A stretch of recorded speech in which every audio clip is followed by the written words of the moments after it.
we wrapped up the last show.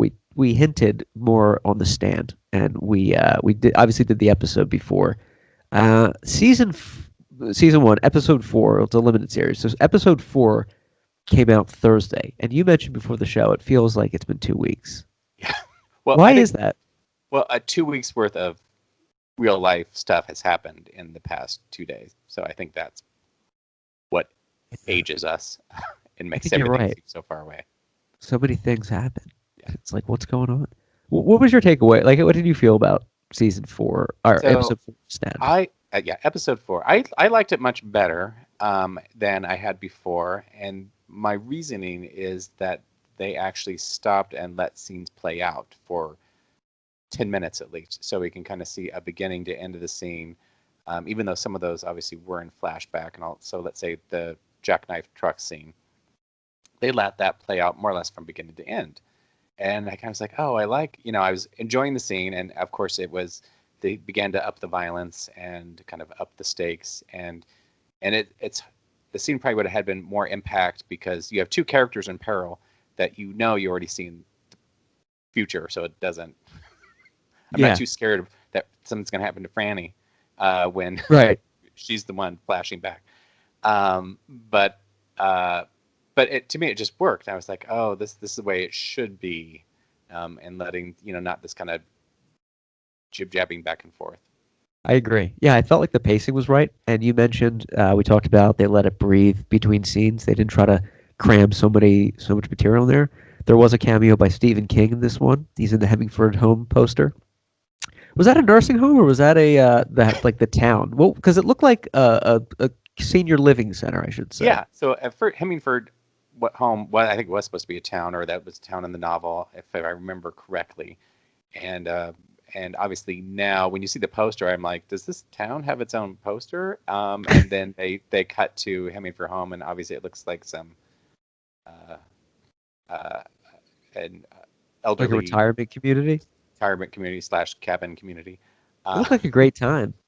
Yeah. So and I mean, Stephen King's there. I'd love to retire there. I was looking around for his corpse, maybe that he was there somewhere. Or yeah. You wanted to see him. His story, like, I picture Abigail would not shut up, and some of these people might have just offed themselves because they couldn't stand her continually talking about how everybody's coming to see her, and like, nobody is coming, Abigail. Everybody's coming. Yep, they're all waiting outside. I gotta go get a glass of milk. The milk's not over there. That's the rope closet. I'll be right back. And it would have been interesting. I think I told you this, that like, one, it would have been nice to kind of have some of these teases that maybe they don't really cut away as we've gone along the series of her talking to her, to the other people, and maybe you don't realize that they're actually all dead until this scene, where people show up. I thought it would have been interesting, but it would also be interesting to say, if you walk in and she's like talking to dead people, like, how sane is this lady? Right. Would that go through your mind? Yeah, kind of question that, and I think that would be interesting rather than just say, "Yep, she's the one. She knows everything," rather than say, "This is the lady that we've been going to see." Totally agree. Yep, she's the one. That's it, right? Believe, no questions asked. Everything is MOON. That spells good as gold. I do like when they use the scene of Tom Cullen and he goes, "Come home when the full moon's there." MOON. That spells full. And I was like, good for them, not doing the like the line of the moon. Yeah. Tom Cullen, the character, has grown more on me this one. I very much enjoyed this episode. It might have been my favorite one so far. And he's not he doesn't have the same. I don't care about him as much as I did in the '94 miniseries by the guy that was in Coach. But he's grown on me, and the relationship of Nick Andros and Tom Cullen in the the Home Depot store or whatever, with I just call it the Shawnee Smith character. Shawnee Smith character was good. It showed like the relationship, and she tried to take a jab at him, make fun of him with his name, telling Tom Cullen the wrong name, and Nick kind of stood up for him and took him out of there and left. And I didn't see a lot of that before, but now you're showing, like, it really showed Nick as, like, you really care for him, more like he's a good guy. He's got a good heart. I really think Shawnee should just play her same character again. She could do it. Yeah, if they bring anybody back, she could have done it. And I felt like she was kind of dressed the same, like she had kind of a little ballerina skirt and stuff on, which is a little bit kooky. Yeah. But I thought, and I kind of felt like that actress was trying to do a Shawnee Smith too. I was just gonna say that. When you listen to her like laugh and say, "Oh, come on," you're like, she watched the '94 miniseries 100 times. She practiced this using that standoff, that jumping point. Yeah. Because all I kept seeing was Shawnee Smith and thinking, why isn't Shawnee Smith in this? Because she would have been better. They did more of a character development of Harold Lauder and Franny Goldsmith on the road, and they encounter that really creepy guy who's basically holding women hostage and doing you can imagine what with them. That took me. I did a 180 when I saw that. I did not expect that. I forgot that was in the book though. I think. I think so. There was and it was a little bit. I'm trying to remember. There's something else I thought was a little bit more violent, or maybe it was you just read about it more violently. I thought there was something else, a little more explicit, I'll say. But this is still CBS. Still CBS. But so just a little bit of a spoiler alert. They encounter this truck, jackknifed in the road, blocking it. There's a guy dead in the driver's seat. As they're spray painting and looking around, trying to get around it, the guy is not dead. It's a trap, and they dragged that scene out so long, and it was like so uncomfortable for a few minutes. What did you think about that? Well, like I said, I liked it. It would have been better if we didn't know maybe Franny or Harold would not survive. But of course, you have these two women. You're like, well, are they going to make it? And yeah. I thought I kind of would like to drive out the mystery of like what car is coming. We know who's in the car, that the approaching vehicle, just because I think we saw them a scene or two earlier. Right. But overall, I liked it because I thought, we actually have some tension. We're actually kind of showing what it's like to be on the road. Other people kind of part of the Stand, the book, and a little bit of the first miniseries was how do you get across America? It was difficult. There's so many obstacles that they had to do, and that they kind of bypassed that a little bit. But I remember that was kind of a big part of the book on like how is this? They have to find gas and that it was just not a. Maybe because we have more fuel efficient cars. It's right. Yeah, my Prius would just need to be filled up like 3 times, and I could get across the country. Right. It's true.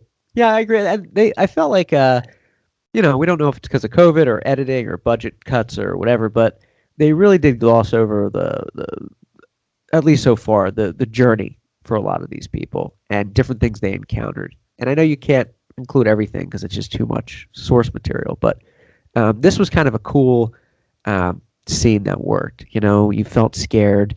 I felt kind of bad for Harold. I was like, I mean, he's just like a wimp.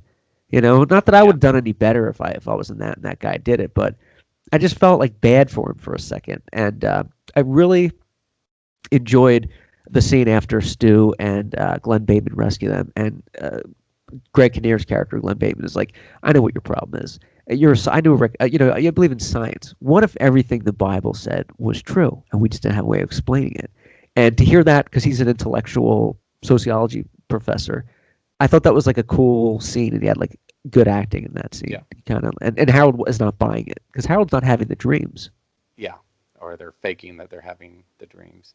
You got me thinking too. I'm like, the other difficulty, maybe I missed this. I don't think they have, is like the 2020 version of how do people know where anything is at without their phones telling them where to go? That's a really good point. Yeah, people are I didn't see a lot of maps. That's a map, Yeah, how would you do that? Yeah.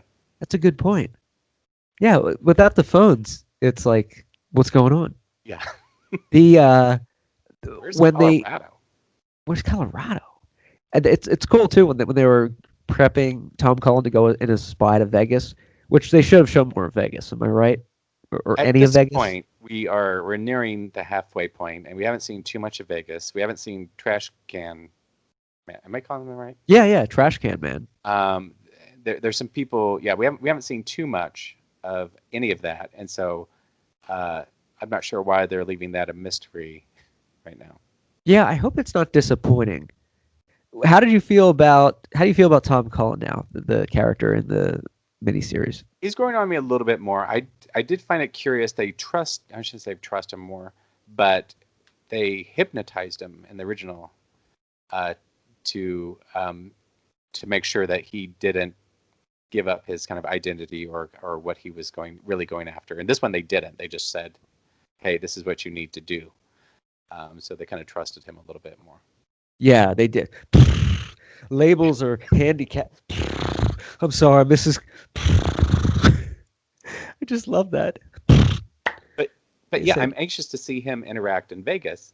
But the thing is, he's going to be interacting with people we have no idea who they are, except no, for that the Lloyd, who we've seen a couple times. We didn't see him this past episode, but we no. should be keeping tabs on some of these people. Yeah, Lloyd Hendrick or Heydrich, Hadreed, Lloyd, whatever his name is, Hendred, and the trash can man who hasn't been here. You're right. It's the halfway point. Flag's really only been in like a few scenes, and they're not really showing that. And that was what I really liked about the novel and the 1994 miniseries is they equally showed like the bad side. Yeah, Not as much screen time, obviously, but they showed the character development and the background, and you understood like, oh, that's why they went to the bad side. They're screwed up. yeah. And something they could have taken advantage of in this political situation is in '94 we're like, oh, why are those people going? These are just bad people going to the bad side. Well, now we see how easily it is for people to gravitate towards Yes.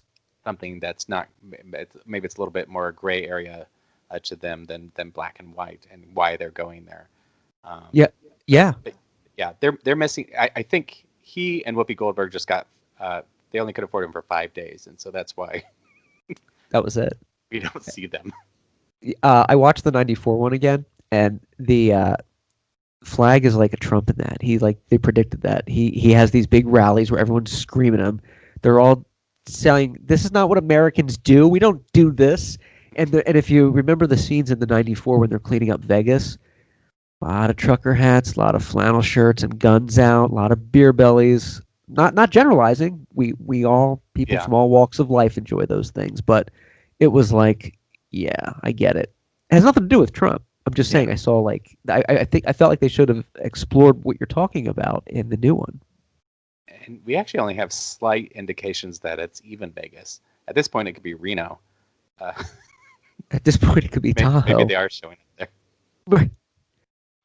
But just to clarify, Hemingford Home is the nursing home, right? In there. Boulder, that Apparently, was yeah, because they had that overhead shot and it said Hemingford Home, and I'm like, oh, that makes that's right. sense. And this is kind of where older people would be at, and she survived. I, I But did also, like I did like the scene in the town hall where they're nominating the committee because they were pretty faithful to the book hmm in that scene, and the I felt like James Marsden as Stu Redman did a good job with that one as far as like I'm not a politician, I'm just a guy. I didn't really want to be here. They kind of I felt like that worked. Do you think they did a good job? I think, and as much as James has the looks for the role, and I think, and it kind of suits the character because but doesn't quite have the charisma uh, Yes. as uh, as Larry Underwood. Obviously, when he take and as a musician and artist, he can command the audience and take stage. Yeah. But I do think, yeah, it is always kind of weird that you think with all these people are like, why do these six people get all the attention? True. Yeah. Why are they all on stage and they're like, speak, say something? Greg Kinnear is hilarious though. He's like, it's too early for me to get all Yeah, philosophical with you. You know? he suits his character. He knows his character well. Yeah. He knows the points to hit, and yeah, he does it well. Yeah, I'm really glad he's in this series. Yeah, he does a pretty good job. Harold Lauder and Nadine Cross when they get caught and they shoot what's his name, like his friend. Yeah, That was a cold, deep cut right there. I didn't see that one coming. I thought it was going to be like a glossed up lie, and then maybe he would join him or they would yeah, make it up. But she just blows him away, point yeah. blank. She is not messing around. And so I'm liking. I don't say if I like, but I like the way she's playing Nadine a little bit more. Yeah, she's making And it work. The yeah, manipulation. Emma will win. Take another thing. She has the looks, and she's taking advantage of that. Yeah. She can work that to her benefit. How did you feel? What was your thoughts on the ending of episode 4? Like how they ended things. It snuck up on me. They just kind of were, getting ready to send people out there, and then they kind of jump. I don't remember how it ended either. I'm bullshitting because I thought you would, and you would tell me. I told you something like enough happened in those couple days. I'm like, how did it actually end? Did you like how it was generalized? No, I was hoping you would jump in. I was like, they kind of moved around and were getting ready. Yeah, and I wasn't helping you one iota. I did like, I think, was it Nick and Tom were wearing the same exact jacket, I think. Yeah. Which I thought was kind of cute. I like that too when he goes off to Vegas. Yeah. Tom's a big dude too, and they did mention that they were talking about, can he do it? Well, he's not going to remember the towns. I mean, who does? Nobody does, which is a good point. And that he did survive all that time before Nick found him. So the guy is like capable. Absolutely. And he's a strong character. So when he's like, I'll kill them if there's only 3, because he was told if there's 3, run. If there's 1, kill them. And I don't know. I'm very interested to see how his journey to Vegas goes. Yeah, I feel like I kind of remember those lines from the book, but obviously in the miniseries that was a different kind of Tom Cullen, that they did not do that. Yeah, so that's kind of the case. But yeah, he's very capable, and I think that's probably why they didn't really feel the need to have that hypnosis scene in this one. Yeah, I don't think that they needed the hypnosis scene. Franny still kind of reacted the same way with like, that's good, like upset, like sad, like this guy, I hope he doesn't die because we're doing this. So we'll see. I don't know. So we'll see. I'm not sure what's going to be happening in the next episode, but I was thinking, I guess I don't want to spoil it, but there's something that happens about halfway through the book that has a pretty emotional impact. But I'm like, is it going to have the same impact? The way we've been kind of spot checking these characters here and there. Who's the character involved? I'm just trying to think of them on the same page. I'd say Nick Andros is the one that. Yes. Yeah. Oh, right. Yeah, we'll see what happens there.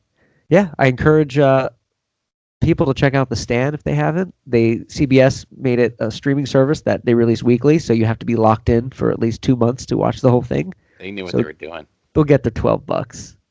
It is funny though that they did that. I was like, because I was hoping I would stream, I could watch the whole thing in a week and just cancel it. And I was like, oh, yeah, I'm involved. Yeah. Did you get the $6, the $5 month like I did? Or did you splurge? I think I splurged. Yeah. So you're more of you're a smarter guy. You want to watch it without the commercials. Yeah. No, I don't have time for that. By the way, the commercials, I guess there's not a lot of advertising in the pandemic. There's only 2. It's a video game with Keanu Reeves talking about the video game.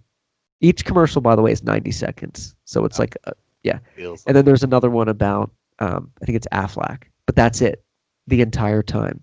No Mr. Flu commercials?